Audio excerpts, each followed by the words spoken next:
Welcome to Tenor Tech, where I solve the problems you didn't even know you had. You begin by confirming prerequisites: iPhone model, iOS version, and enough battery. Once done, open Settings, go to Accessibility, then Personal Voice.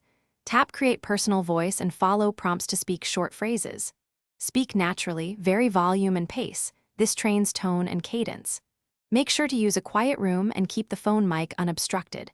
You will record for about 15-20 minutes. Pause only when instructed. This step builds the core dataset your iPhone uses to mimic your voice. You now move through the recording prompts. Read each sentence as presented, clear, conversational with natural pauses. Once a phrase finishes, listen to the preview and decide, keep or re-record. If a word sounded clipped, re-record immediately to improve accuracy. Make sure to maintain consistent distance from the microphone. Changes affect the model. Once recordings are complete, your iPhone trains the model on device. This takes several minutes. Don't leave the process. Stay nearby to respond to any re-record requests.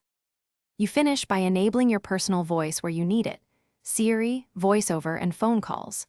Test with short phrases first to check naturalness and timing. Say hello, ask the time, or read a sentence. If something sounds off, too robotic, or missing inflection, identify the problematic phrases and re-record them, or rebuild the voice if issues persist. Make sure to update iOS if persistent bugs appear. A single troubleshooting tip: re-record only the inconsistent phrases before resetting.